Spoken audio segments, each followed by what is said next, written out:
Hi viewers, welcome back to the Car Cave. We're going to be doing today's video a little bit differently. If you checked out the Lamborghini Murcielago SV video from the past, we're going to kind of follow that same sort of a style. So thanks to the very generous owner of this new Nissan Z, we're going to take it out for a drive. He's going to come along with us. You guys are going to meet him. We're going to chat about what it's like to own this car, what it's like to drive. It's going to be a great time. But before we do that, let me give you a real quick introduction to this, the 2023 Nissan Z.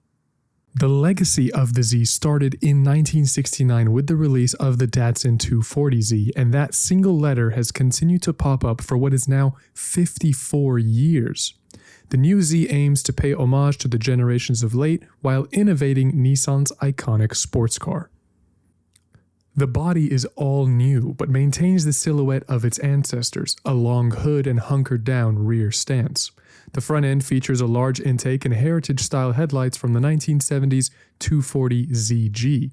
While the rear hatch shape is inspired by the original Datsun 240Z, the taillights are a modernized take from the 300ZX.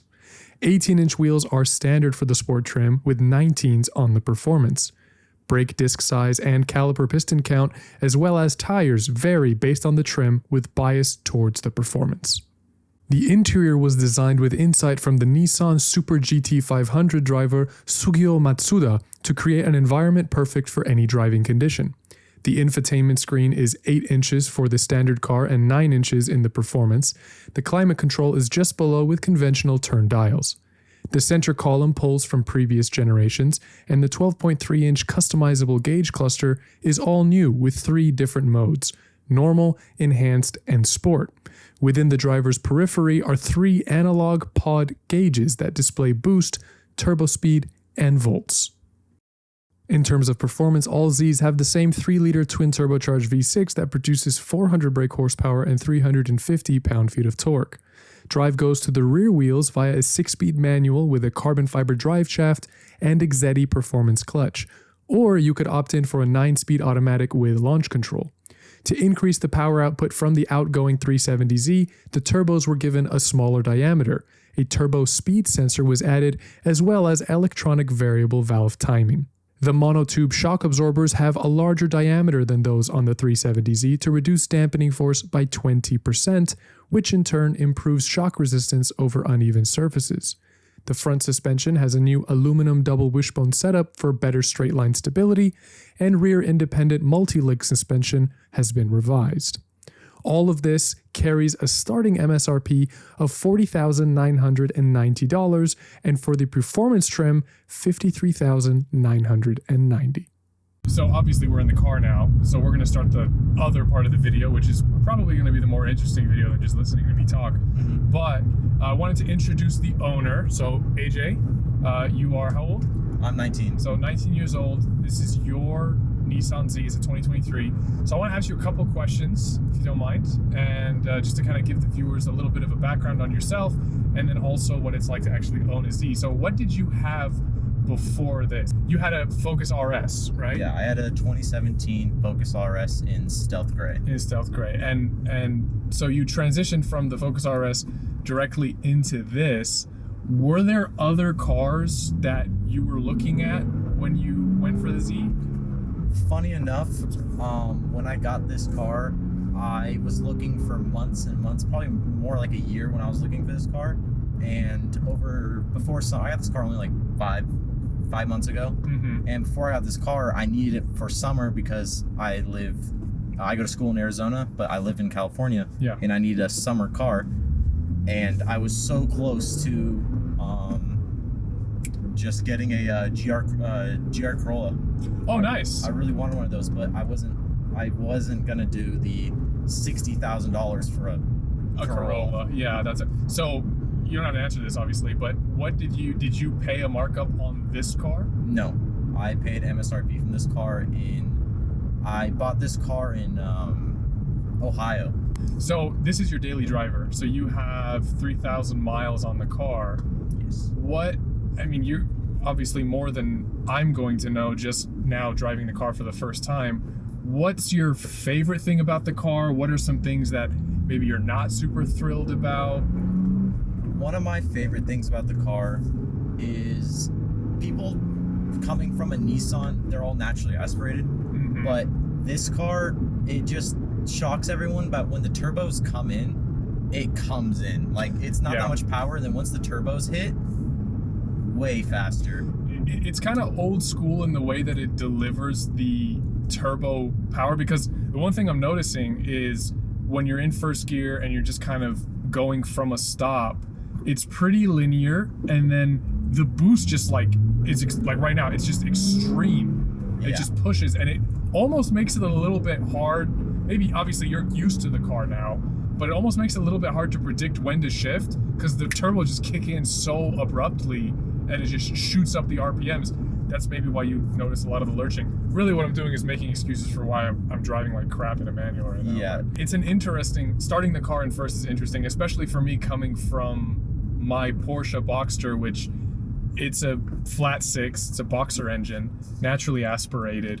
It is an older car. I do like that this has a very linear clutch, whereas some cars like your Focus RS, we were talking about this earlier, have a spring assisted clutch, so it kind of pops at the engagement point. That's not really the case with this car. It's more gradual like the Porsche, which makes it easier to predict where the car is going to engage for me. But then you were saying, you know, you prefer the spring assist, but that's what you started with, that's what you learned with. I learned on that car. Nobody wants to admit that they're intimidated by the car, because nobody wants to admit that. But the reality is, it's a little intimidating. And this car is a very powerful car. 400 brake horsepower, 350 pound-feet of torque going directly to the rear wheels is a lot of power. Yeah. It is helped, though, by some of the, I guess I would call them convenience features on this car, like the no-lift shifting. So when the car is in sport mode, I believe, correct me if I'm wrong, you can shift without having to touch the clutch. Yes, you can just put it in the next gear. You touch the clutch still. You just push in the clutch, but you don't have to let off the gas at all. Oh, I see. Gotcha. So you just push in the clutch next gear and let off the clutch, and you don't have to let off the gas at all, because what it does is when you put the clutch in, it stops it at that RPM point, so that it doesn't spike up because you're giving it gas while you have the clutch in. Right, but then it also has the auto blip feature for downshifting as well. Auto rev matching. Rev matching, right. So the thing that I like about the Z is that the Z never really went away, because when did the Datsun 240Z come out? In 69? 1969. 1969, and you were mentioning a really cool feature on this car is the little since 1969 sticker. Yeah, that's one of my favorite features of this car, because you don't know it unless someone's mentioned it to you. It doesn't feel like a Nissan. I know that sounds bad, but it is what it is. You know, Nissan interiors are not traditionally the nicest. This one is really nice. Oh yeah. It feels like a luxury car on the inside. And for you using it as a daily driver, it kind of is the best of all worlds, because it is comfortable to drive. I mean, we're just chatting in the car. I don't have to raise my voice. The suspension is not so stiff that it's rattling our bones. It's a manual, and yet I don't really feel labored in any way driving the car. It's very easy to drive. Throttle response, once you get out of first gear, is pretty linear. So the car's not like lurching when it kicks in and out of boost. Overall, it's a great car to use every day, with the added benefit of you have all of the heritage that they've built into the bodywork, which looks very good. And you also have all of the performance that's just waiting to be used really whenever you want. So here's the nice thing though about this car. Not only did Nissan not really take a break on the Z, as far as I know, it's the only Japanese sports car that is still made by the manufacturer. What I mean by that is this is a Nissan, but if you go over to Toyota and you go for the Supra, for example, it's not a Toyota, it's a BMW. Z4. It's a Z4. And if you go over again to Toyota and you go for a GR86, it's a Subaru. And what other sports cars are there? Nothing else is around. The 3000 GT's not really around. Mitsubishi as a whole is not really around. They don't make the Evo anymore. Subaru still makes the WRX, but I mean, that new WRX has been out for a little while and I don't see an STI yet. Toyota makes the Supra, and that's fine, but again, it's a BMW. Acura's NSX is now a supercar. It's not really a sports car. The S2000 is gone. All of the attainable performance cars from Japan, we don't get them anymore. I like the launch control system. It's pretty interesting because you put it into first, clutch down, smash on the gas, launch control activates. But where other cars, it's a preset RPM that it holds it at for an optimal launch, you can pick what you want by using the cruise control, and it goes in increments of 500 RPM, and you can fine tune where you want it to launch, which is a nice feature. I haven't actually seen that on another car before. So you're 19 years old, this is your car, and just because I know everybody's gonna blast the comment section with, oh, it's daddy's money, would you mind just telling us how you have the Nissan Z performance at 19 years old? So when I had my RS, I actually only had that car for like less than a year, and I was coming back from the mall. It was like prom area. I was still in high school, and I got into an accident on the freeway. Someone merged into my lane. I didn't have time to stop, and so my car got totaled out. And my girlfriend was in the passenger seat. We were at the mall, and she broke her back in it, and we got an insurance settlement from that. Yeah. And with that amount of money, like my dad bought the first car, Yeah. and I'm so grateful for that car. I love that car. Yeah. But with that money and the money I got from that insurance settlement, I was able to afford this car, and I wasn't gonna be able to afford it with the markup, so I didn't pay markup on this car. Yeah.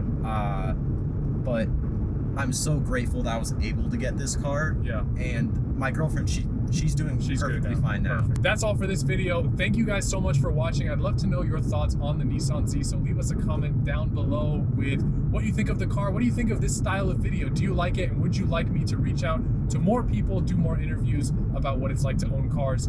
Love to hear your guys' opinion on that. Otherwise, like, subscribe, hit the bell icon so that you can show your support for the channel, which is very much appreciated, and you don't miss a post. But until the next video, thank you again for watching.